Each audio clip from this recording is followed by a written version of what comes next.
in atomic bombs. The chance of your being hurt by an atomic bomb is slight, but since there is a chance, you must know how to protect yourself. To protect yourself, you have to know what the bomb does. Besides blast, there's radioactivity and heat. Can we protect ourselves from these? These children are protected. Concrete walls help stop radioactivity. Any wall stops the heat. The heat scorches the house, but does not harm the children. Any solid gives some protection. The thicker it is, the better. We have the national defenses to intercept an enemy, and we all form a team to help each other through emergencies. You are on that team. So is your family, each member of it. And in your community, every doctor, fireman, every policeman and nurse, every lineman and operator, every civil defense worker, in fact, every community employee is ready to help you if you need him. So your community is prepared for emergencies and ready to help other communities.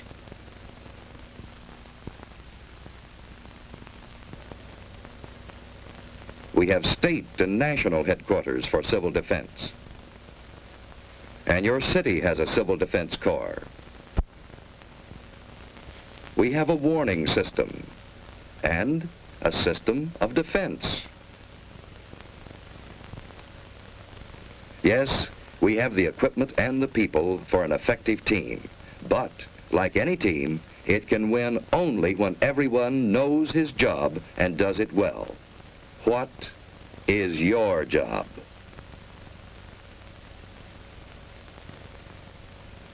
What if a warning siren sounds? What should you do? Look for cover, the nearest cover. Don't try to make it home unless home is the nearest place to go. Don't hesitate. Find cover.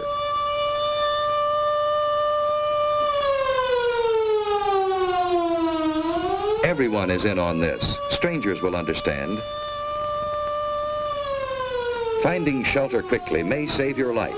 If you can't get into a house, get behind a wall or a steep embankment on the side away from the city. Civil defense teams will go into action immediately. If you're home, you've work to do. Hi, Susie. Everything's fine upstairs. How you doing here? Okay, I guess. That's good. We repeat, cover windows to protect against the possibility of broken glass, heat, and radioactivity. Turn off fires. If you are home and are not assigned to civil defense duties, go to your prepared shelter. Those who are in shopping centers, go to prepared Well, shelters fire in the kitchen's immediately. out. Now we'll go down the In basement. this practice alert, we are assuming that the attack will come on the waterfront area. See, it's just practice. All this rushing around for nothing. Now, there's just where you're wrong. We need this practice. Now, come on, let's do our job. That's good thinking. We all need practice. Here's a clean, well-prepared shelter in the basement.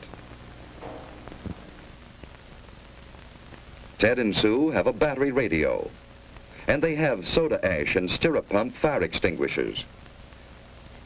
They have other emergency supplies, too. A flashlight, a well-equipped first aid kit with plenty of bandages, tape, and scissors. A Red Cross first aid book, a few cans of food, a good supply of water, blankets, and an electric lantern in reserve. You know, Susie, this stuff would come in handy on a camping trip. I'd a lot rather be on a camping trip. Say, what would we do if we didn't have a basement? At school, they told us we should be away from windows and behind double walls. You know, like an inside hall. Ted's right. If you live in an apartment house, you can't all go to the basement. Head for a shelter area. If none is marked for you, find cover away from windows and in a hallway if possible. Wait for the all clear. Be calm. If you're on the playground, run for shelter. If you're in the schoolyard, get into the building. Move quickly, but in good order. Inside, go to the shelter area you've been assigned. Take your place on the floor. Here's one good way to protect your eyes and neck in case of a bombing. Wait for the all clear. So far, you've been watching a practice drill. But what if there is a bombing that comes without warning? What is your job then? Find cover immediately. Don't look at the flash. Stretch out. In about 1 minute, the immediate danger is past. Then head for safer cover. Another bomb may fall. Get indoors if you can. Shed your outer garments. They may have radioactive particles on them. If you're home, take shelter and stay down for about 1 minute. By then, the danger from radioactivity, heat, and blast have passed. Protect your eyes and neck. Let's get things shut up. Sue found shelter under her bed.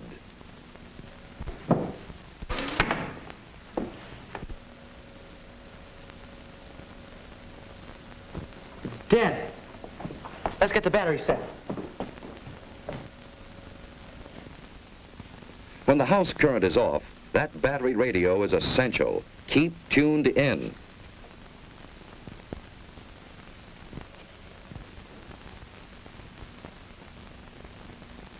The airburst of 3:01 p.m. was zeroed on Union Station.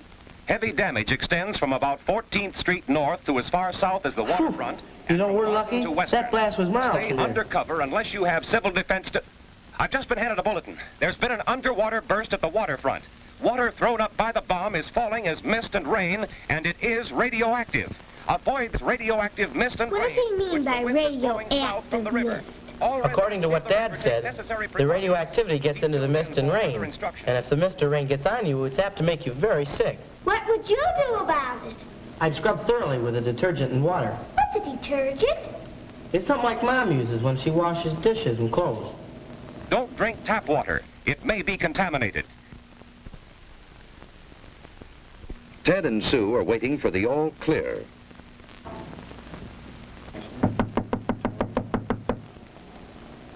I'll see who it is. Hello, who's there? It's your block warden, Mr. Carlson. What's my name, Mr. Carlson? Hello, Ted. Hello. Ted, this is Mr. Franklin, our radiological monitor. He's here to check for any radioactivity. I saw your mother down the shopping center. She's fine. Well, there's no damage here. No, it's been very good here. Hello, Sue. Say, have you seen my dad lately? He's down at headquarters, and boy, he's really busy. Yeah? Well, there's no radioactivity here. Say, Mr. Franklin, is that a pen on your coat there? Oh, no, that's a dosimeter. A dosimeter? Well, what's a dosimeter? Well, it measures the amount of radioactivity that I've been exposed to. But this is the meter that I use to check with. Say, Mr. Carlson, is there anything I can do outside to help? No, Ted, everything is under control. You just stay here till the all-clear signal is given. You've done a good job. Thank you, Mr. Carlson. Bye, Sue. Bye. A good job. That's what everyone must do to be safe. Doing a good job means simply following the rules in an alert or an attack and waiting until all is clear again. In this early and troubled stage of the atomic age, our very lives may depend on always being alert.